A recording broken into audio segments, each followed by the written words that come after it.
औज़ुबिल्लाहि मिनश्शैतानिर्रजीम बिस्मिल्लाहिर्रहमानिर्रहीम। अस्सलामु अलैकुम वरहमतुल्लाहि वबरकातुहू व मग़फ़िरतुहू। मैं आपसे फ़ेसबुक के माध्यम से लाइव जुड़ा हूँ। ये ख़ास लाइव मैं सीमांचल की गयूर आवाज़ करना चाहता हूँ।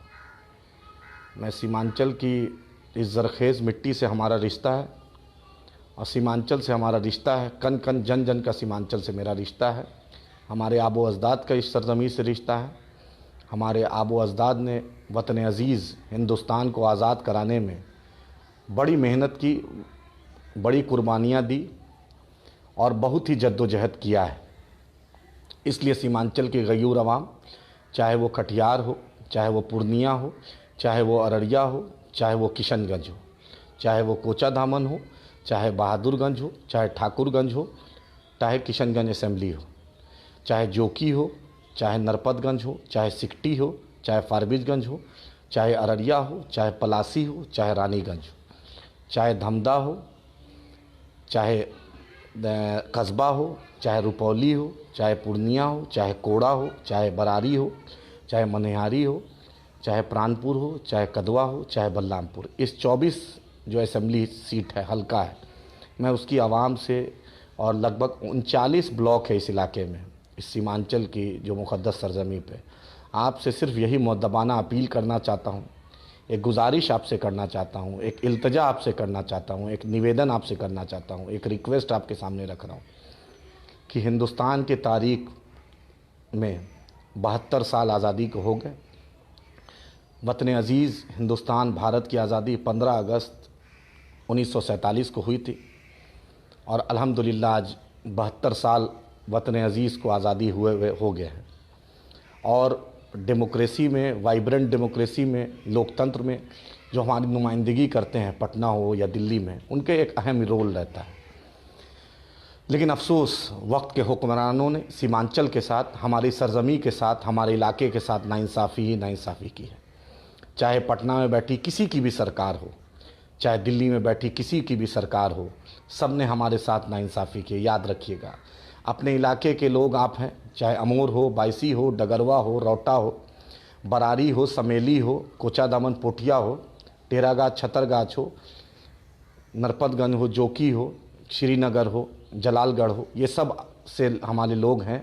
बरारी, मनसाही, प्राणपुर, आजमनगर, बलिया, बेलोन, आबादपुर, इमादपुर, कचना, धचना, बिगोर, माधेपुर, पोठिया, टेरागाछ, छतरगाछ, बेलवा, लगवा, सतुआ, ये जो पूरा इलाका है, माधो, बरबट्टा, हर इलाका के लोग जो हैं, आप दिल्ली, बॉम्बे में या हिंदुस्तान के मुख्तलिफ़ रियासत में आप काम करते हैं, पढ़ाई करते हैं, मेहनत करते हैं और ये इलाका बहुत ही ज़रखेज़ रहा है। खेती के एतबार से, मेहनत के एतबार से अल्हम्दुलिल्लाह यहाँ के लोग बड़ी मेहनत कश लोग हैं और बड़ी दीनदारी में भी है। मदरसा इस इलाके में है, तो हमने हैदराबाद हो या बेंगलोर हो या बॉम्बे हो या तमिलनाडु चेन्नई मद्रास हो या केरला त्रिवेंद्रम हो या जयपुर हो, हमारे आलिम दीन वहाँ भी जाकर वहाँ के मसाजिदों में इमामत भी कर रहे हैं, वहाँ के मदरसों में पढ़ा भी रहे हैं और दीनी तालीम हो, दुनियावी तालीम भी दे रहे हैं। अलीगढ़ मुस्लिम यूनिवर्सिटी में, जामिया में, मनु यूनिवर्सिटी में, IIT में, IAM में, निफ्ट में, NIFD में, दिल्ली यूनिवर्सिटी में या हिंदुस्तान का पेट्रोलियम यूनिवर्सिटी में, किसी भी, या Tata institute of social science हो, सभी यूनिवर्सिटी में हमारी नुमाइंदगी है। हमारे इलाके के लोग, हमारे इलाके के पढ़ने वाले लड़का लड़की तलबा सब हैं।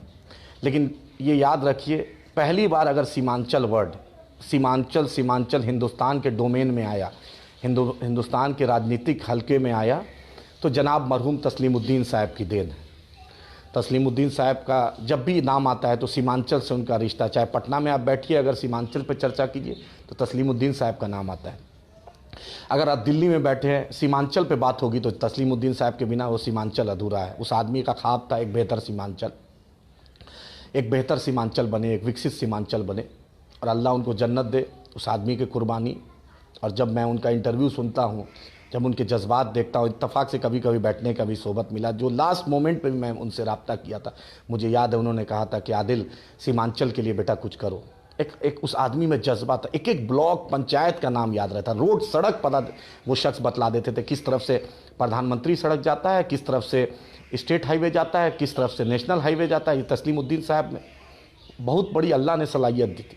बहुत लोगों ने उनकी शागिर्दी में कोई एमएलए बन गए, कोई एमपी बन गए, कोई मिनिस्टर बन गए, कोई एमएलसी बन गए, कोई जिला परिषद अध्यक्ष बने, उपाध्यक्ष बने, प्रमुख बने, जिला परिषद मेंबर बने, समिति बने, मुखिया बने, सरपंच बने, हर कुछ बने।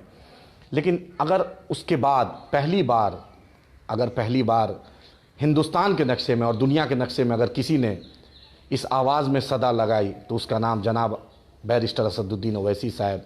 16 अगस्त 2015 रुई धासा के वो तारीखी मैदान में उन्होंने कहा, सीमांचल को बंदरों की ज़रूरत नहीं, सीमांचल को अख्तरुल ईमान साहब जैसी क़यादत की ज़रूरत है। दोस्तों, आपको पता नहीं है कि अख्तरुल ईमान साहब ने क्या कुर्बानी दी है। तनकीद करने वाले एक से एक तनकीद कहते हैं, मैं बड़ी करीब से जानता हूँ, बहुत करीब से जानता हूँ। 2014 में जब अख्तरुल ईमान साहब जदयू से चुनाव लड़े थे तो उनको वक्त के हुक्मराना ने यानी नीतीश कुमार जी ने बोला था कि आप चुनाव लोकसभा हार भी जाइएगा तो आपको पटना में आप आइए, इंशाल्लाह आपको वज़ीर बनाएंगे। वो हैं अख्तरुल ईमान साहब, इसी उनकी कुर्बानी थी। चाहते तो अगर अख्तर साहब चुनाव लड़ते तो हो सके जीत भी जाते, लेकिन उन्होंने सोचा कि वोट डिवाइड नहीं होगा, इसलिए उन्होंने कुर्बानी दी और मौलाना असरारुल हक कासमी साहब रहमतुल्लाह अलैह चुनाव जीत जाते हैं और अख्तरुल ईमान साहब बैठ के भी लोगों का दिल उन्होंने वो जीत जाते हैं। ये है अख्तरुल ईमान साहब की कुर्बानी। लोग समझते नहीं हैं, अरे क्यों हमें कोई पार्टी पैसा देगी? अगर पैसा देती तो भाजपा देती, तो क्यों वो बैठते? कांग्रेस हमें ने क्या दिया? कांग्रेस ने अख्तरुल ईमान साहब को आप ही बतलाइए। अगर कांग्रेस पैसा देती तो किशनगंज के एमपी और पूरी कांग्रेस की फौज अख्तरुल ईमान साहब को 2015 में हराने के लिए जान दे दी थी। अल्लाह रब्बुल इज़्ज़त बेहतर जानता है कि अख्तरुल ईमान साहब ने क्या कुर्बानी दी है।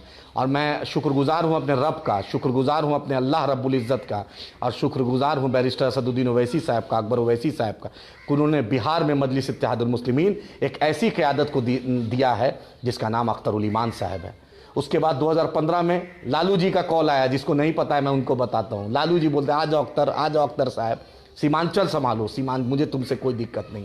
लेकिन अख्तरुल ईमान ने दक्कन जाना पसंद किया, लेकिन पटना जाना नहीं पसंद किया। इसलिए नहीं पसंद किया कि मैं एमएलए बनूं ना बनूं, लेकिन सीमांचल में बेदारी इंशाअल्लाह ला देंगे। ये हैं अख्तरुल ईमान साहब। उसके बाद 2019 का लोकसभा आया। दोस्तों, मैं जानता हूँ कांग्रेस के टॉप लीडर ने फ़ोन किया कि अख्तरुल ईमान साहब कांग्रेस से लड़ ले, तो अख्तरुल ईमान साहब ने ना कहा, मैं गवाह हूँ और अल्लाह रब्बुल इज़्ज़त इस बात की गवाही देगा इंशाअल्लाह ताला। अल्लाह बोली की लाज रखने वाला। उसके बाद राजद के टॉप लीडर ने फ़ोन किया कि किशनगंज लोकसभा से अख्तर साहब लड़ जाइए, लेकिन अख्तरुल ईमान साहब ने तब भी नहीं लड़ा। चाहते तो एमपी बन जाते, 7 लाख वोट आ जाता, एमपी बन जाते, कोई नहीं रुकता। लेकिन उन्होंने मजलिस इत्तेहादुल मुस्लिमीन का दामन थामा, उन्होंने बैरिस्टर असदुद्दीन ओवैसी साहब, अकबर ओवैसी साहब का दामन थामा। ज़रूर ये डगर कठिनाई है, ज़रूर परेशानी है, लेकिन मुझे यकीन है अपने रब पर, क्योंकि अल्लाह इन्नमल आमालु बिन्नियात का मामला मेरा रब देखता है। हर चीज़ का दारोमदार नीयत पे है।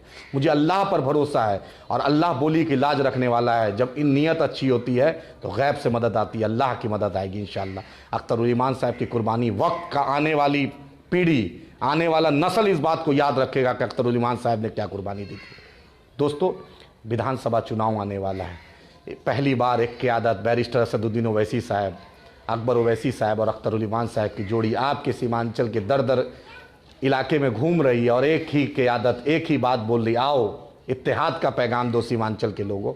हिंदू और मुसलमान से ऊपर उठ के, दलित पिछड़े से ऊपर उठ के, सुरजापुरी शेरशाहवादी से ऊपर उठ के आओ सीमांचल के लिए करो। अगर रोड बनेगा, अच्छी हॉस्पिटल बनेगा, अच्छा सड़क बनेगा, अच्छी पुलिया बनेगी, प्रधानमंत्री सड़क बनेगा, एनएच बनेगा, गोल्डन हाईवे बनेगा, अगर कुछ भी बनेगा, मेरे इलाके में महानंदा बेसिन बनेगा, मेरे इलाके में तिजारत अच्छी होगी तो सबसे ज़्यादा इस इलाके के लोगों को फ़ायदा होगा।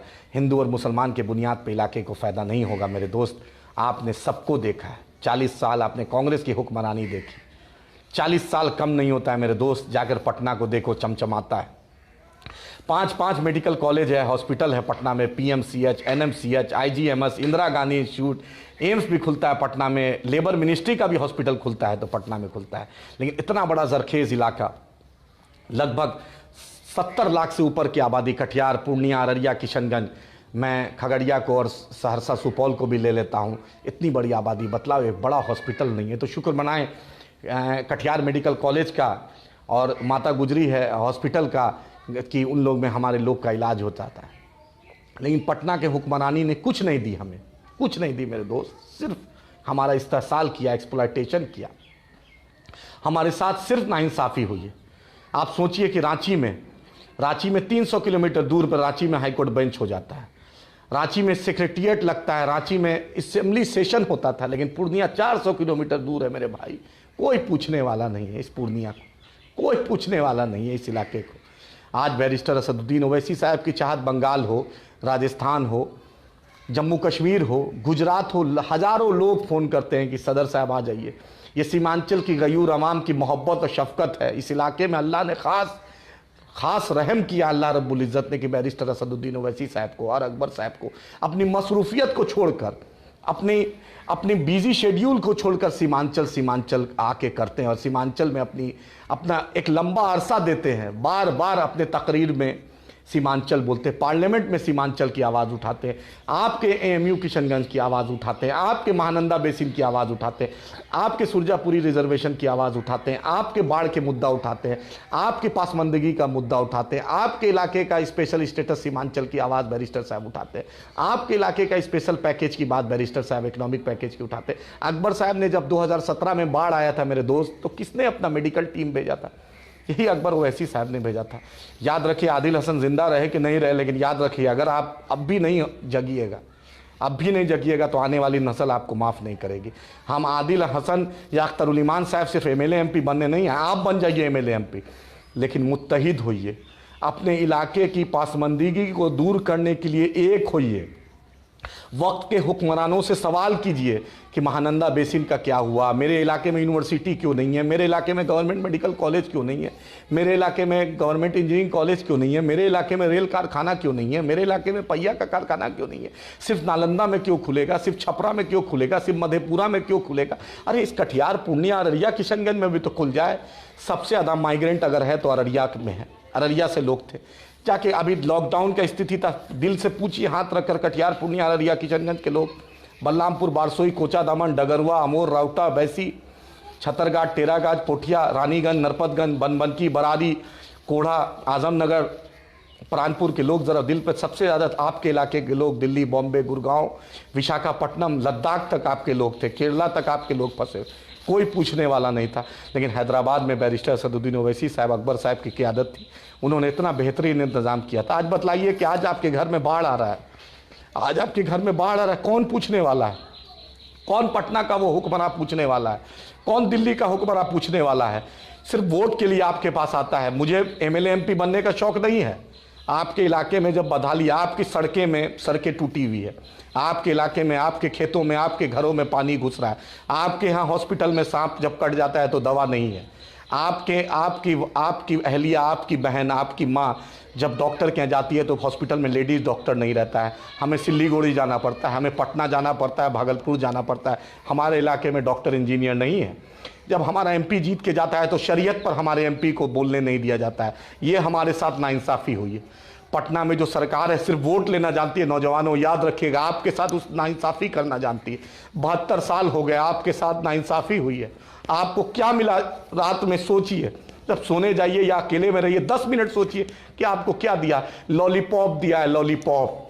जाकर चाणक्य यूनिवर्सिटी खुल रहा है, आर्यभट्ट यूनिवर्सिटी खुल रहा है, आईएएम खुल रहा है, आईआईटी पटना में खुल रहा है, लेकिन इस कटिहार, पूर्णिया, अररिया, किशनगंज का क्या दोष है? इस इलाके का क्या दोष है? हम क्या टैक्स नहीं देते हैं? क्या ये वतन अजीज़ हिंदुस्तान का हिस्सा नहीं है? क्या बिहार के हम नागरिक नहीं है? क्या बिहार के हम वोटर नहीं है? हमारा क्या कसूर है? यही railway line, north frontier railway, यही कटिहार रेलवे डिवीज़न से जाके देखिए, जब ट्रेन जाती है तो आप गुजरात का टाइल्स हो, आपका राजस्थान का मकराना का टाइल्स संगमरमर हो, या नागपुर का नारंगी हो, नासिक का अंगूर हो, शिमला का सेब हो, बेहतरीन गज़ा जो होती है नॉर्थ ईस्ट जाता है। लेकिन आपके स्टेशन में बादसोई हो, आजमनगर हो, प्राणपुर हो, कटिहार हो, सुनैली हो, दालकोला हो, किशनगंज हो, आपके हटवार हो, आपके इलाके में कस्बा हो, आपका अररिया हो, पूर्णिया हो, आपके इलाके में नहीं रुकता है। आज मकई का मुद्दा आप देख लीजिए कि 1700 से ऊपर 1800 सरकार ने रेट किया। जाके पूछिए दालकोला में जो मकई के जी किसान से पूछिए कि जाकर उन्होंने क्या किया है। उसको पैसा नहीं मिला, 1000 रुपया, 1200 रुपया हाईएस्ट मिल रहा है। ये है सीमांचल के साथ नाइंसाफ़ी। लोग राजद की बात करते हैं, लोग कांग्रेस की बात करते हैं, लोग जदयू की बात करते हैं, लोग माले की बात करते हैं, लोग एनसीपी की बात करते हैं, लोग दूसरी बतलाइए ना, किस पार्टी ने नहीं आपके साथ इस्तेसाल किया? क्या 40 साल कांग्रेस ने सीमांचल पे हुक्मरानी नहीं की? कांग्रेस 2009 में सब सीट हार जाती है लेकिन किशनगंज लोकसभा जीत के जाती है। क्या ये नहीं है? जब 2010 में विधानसभा हुआ था, सब सीट कांग्रेस पूरे बिहार में 243 सीट पे लड़ती है। मेरे दोस्त सिर्फ 4 सीट जीतती है। वो 4 सीट में 3 सीट सीमांचल किशनगंज असेंबली जीतती है, बहादुरगंज असेंबली जीतती है, कस्बा जीतती है और एक कहलगांव जीतती है। वो भी नीतीश जी के रहमो करम पे जीतते हैं, सदानंद सिंह जी। क्या मिला? सीमांचल ने 4 सीट दिया कांग्रेस को। कांग्रेस ने क्या अलीगढ़ मुस्लिम यूनिवर्सिटी को फंड दिया? आपके यहाँ एम्स की शाखा खुली, सिर्फ अखबारों में विकास हुआ। आपके आलिम दीन, आपके मेंबर ऑफ पार्लियामेंट को, आपके नुमाइंदा को तलाक बिल पर भी बोलने नहीं दिया। ये कांग्रेस पार्टी की देन। बतलाइए कि आपको क्या मिला? 15 साल लालू जी राबड़ी जी का सरकार में क्या मिला सीमांचल को? मधेपुरा में तो यूनिवर्सिटी थी, लालू जी ने जयप्रकाश यूनिवर्सिटी बनाया, लालू जी ने छपरा में यूनिवर्सिटी बना, वीर कुंवर सिंह यूनिवर्सिटी बना, हजारीबाग में यूनिवर्सिटी बना। क्या कटिहार, पूर्णिया, अररिया, किशनगंज को लालू जी ने दिया? बतलाइए लालू जी, क्या सीमांचल के लोगों ने राजद को नहीं जिताया था, जनता दल को नहीं जिताया था? क्या यही समाजवाद है कि आप एक रीजन को आप एक रीजन के साथ इतना सौतेला व्यवहार, यतीम बना के छोड़ दीजिएगा? क्या यही इंसाफ है? कटिहार, पूर्णिया, अररिया के किशनगंज के लोगों ने यही क्या इंसाफ? लालू जी रेल मंत्री आप नहीं थे क्या? रेल मंत्री में बतलाइए, डाटा निकालिए लालू जी कि कितने लोगों को आपने बहाली दी है। सीमांचल के लोगों को कितने ग्रुप डी, ग्रुप सी में बहाली हुई है, लेकिन हुई है छपरा के लोगों को, हुई है मधेपुरा के लोगों को, हुई है पटना के लोगों को, हुई है नालंदा के लोगों को। चाहे नीतीश जी रेल मंत्री रहे, चाहे लालू जी रेल मंत्री रहे। बीपीएससी उठा लीजिए, स्टाफ सर्विस कमीशन उठा लीजिए, बिहार में कोई भी चीज़ उठा लीजिए। हमारे यहाँ जो टीचर बने हैं, हमारे यहाँ जो टीचर बने, किसी के रहमो करम में नहीं बने, मदरसा में पढ़ते थे तब बने हैं, तब टीचर बने हैं। और जब उनका नंबर इतना आया था तब हमारे इलाके में टीचर बने थे। क्या मिला सीमांचल को? क्या मिला? उसके बाद नीतीश जी और सुशील मोदी की जोड़ी आई, क्या मिला सीमांचल को? अलीगढ़ मुस्लिम यूनिवर्सिटी की ज़मीन बड़ी मुश्किल से जद्दोजहद करके, वो भी नदी के किनारे मिल गया, रेल ग्रीन जोन के चलते नेशनल ग्रीन ट्रिब्यूनल में केस फंसा हुआ है। क्या नीतीश जी यही इंसाफ था? सोनिया जी आई थी, चुनाव का वक्त था 2014 में, 30 जनवरी को सोनिया जी रूई-धासा मैदान में ऐतिहासिक भीड़ हो गई। हम हमेशा दूसरे को, मेहमानों को इज्जत दिया। 120 करोड़ का बात हुआ था। बतलाइए कि क्या 120 करोड़ मिला सीमांचल में? एएमयू किशनगंज को मिला? अरे किसके बच्चे पढ़ेंगे? कटिहार, पूर्णिया, अररिया, किशनगंज के ही ना बच्चे पढ़ेंगे। अगर मेरे बच्चे डॉक्टर नहीं बनेंगे, इंजीनियर नहीं बनेंगे, बीएड नहीं करेंगे, फिजियोथेरेपी नहीं करेंगे, आईआईटी नहीं जाएंगे, किसके बच्चे जाएंगे? अरे मेरा क्या कसूर है? क्या कसूर है हमारे साथ? क्या हमने किसके साथ नाइंसाफी की है? हमने किसका ज़मीन हड़प लिया? हमने किसके साथ बदसलूकी की है? हमने यूनुस सलीम साहब को जिताया, ना जानते थे, आके जिता दिया। हमने एमजे अकबर साहब को जिता दिया। हमने मुसलमानों की एक बड़ी आवाज़ थे सैयद शहाबुद्दीन साहब, उनको हमने जिता दिया। हमने सैयद शहनवाज साहब को जिता दिया। हमने उदय नारायण पप्पू सिंह को जिता दिया। हमने संतोष कुशवाहा जी को, जो आता है, हमने तारिक अनवर साहब अरवल से आते थे, उनको हमने एमपी बना दिया। लेकिन हमारे बेटे को क्या मिला? हमारी बहन को क्या मिला? हमारी बेटी को क्या मिला? सिर्फ इस्तेसाल। दिल्ली, बॉम्बे या गुड़गांव, हरियाणा, सूरत, अहमदाबाद, हिंदुस्तान का कोई भी हिस्सा जाइए, हमारे इलाके के लेबर, मेहनतकश लोग मिलेंगे। क्या दिल्ली के होटलों में हमारे इलाके के लोग पोछा नहीं लगा रहे? क्या यही इंसाफ है? वक्त के हुक्मरानों से बुंदेलखंड को स्पेशल इकोनॉमिक पैकेज मिल जाता है, नॉर्थ ईस्ट को इकोनॉमिक पैकेज मिल जाता है, गोरखालैंड को स्पेशल इकोनॉमिक डेवलपमेंट काउंसिल मिल जाता है, लेकिन सीमांचल को क्यों नहीं मिलता है? अरे जो भी मेरे सीमांचल के नौजवान जो दिल्ली, बॉम्बे या हिंदुस्तान के किसी भी यूनिवर्सिटी में पढ़ रहे हैं, या आप बिहारी में पढ़ रहे हैं, सीमांचल में पढ़ रहे हैं, पटना में पढ़ रहे हैं, या कहीं भी पर, दिल पर हाथ रख के सोचिए कि आपको क्या मिला। क्या आपको अच्छा लगता है कि जब ट्रेन पकड़ते हैं दालकोला से, बारसोई से, कटिहार से, किशनगंज से, अररिया से, पूर्णिया से, जब अपना वतन, अपना घर छोड़कर दिल्ली, बॉम्बे, पंजाब, हरियाणा, गुड़गांव जाते हैं, अच्छा लगता है? आपके वालिदैन यहाँ पे रहते हैं, आपकी अहलिया यहाँ रहती है, आपकी बहन यहाँ रहती है। जब माँ बीमार रहती है, जब बाप बीमार रहता है, जब लाठी का सहारा बनना पड़ता है, लेकिन बाप को आप सहारा नहीं दे पाते हैं, क्योंकि दिल्ली में अगर नहीं कमाइएगा तो बाप की दवा नहीं आएगी। अगर पंजाब में खेतों में नहीं काम कीजिएगा तो माँ की दवा नहीं आएगी। अगर गुजरात में नहीं काम कीजिएगा तो बहन की शादी नहीं होगी। याद रखिए, वतन अजीज़ हिंदुस्तान का आप भी अभिन्न अंग है। जब हिंदुस्तान आज़ाद हुआ था, दूसरे मुख्तलिफ रियासत से लोग आते थे सीमांचल में काम करने, आपके इलाके में, आपके खेतों में काम करने। आज पंजाब में आप जा रहे हैं, आपके इलाकों में जूट का पैदावार होता था, कोई पूछने वाला, जूट का मिल बंद आपके इलाकों में होता था। कोई फार्मिंग का कोई स्ट्रैटेजी नहीं है, ना बिहार सरकार के पास स्ट्रैटेजी है, ना भारत सरकार के पास स्ट्रैटेजी है। सिर्फ आपके साथ इस्तेसाल हुआ। ना यूनिवर्सिटी दिया गया। क्या बतलाइए, कटिहार, पूर्णिया, अररिया, किशनगंज में यूनिवर्सिटी नहीं मिल सकता था? क्या वक्फ बोर्ड का सेंटर नहीं हो सकता था? पटना में वक्फ बोर्ड है, क्या 400 किलोमीटर पे एक सेंटर नहीं हो सकता था? क्या मदरसा बोर्ड का एक सेंटर नहीं हो सकता था? क्या हाई कोर्ट का बेंच इस इलाके में नहीं हो सकता है? जब नागपुर बेंच हो सकता है, जब तो यहाँ क्यों नहीं हो सकता है भाई? रांची बेंच हो सकता था, क्यों नहीं सीमांचल में पूर्णिया बेंच हाईकोर्ट का हो सकता है? क्यों नहीं हमारे इलाके में स्मॉल स्केल इंडस्ट्री खोल दीजिए, आप जूट का इंडस्ट्री खोल दीजिए, आप सीड प्रोसेसिंग प्लांट खोल दीजिए, आप स्मॉल स्केल इंडस्ट्री खोल दीजिए, आप बैम्बू बेस्ड इंडस्ट्री खोल दीजिए।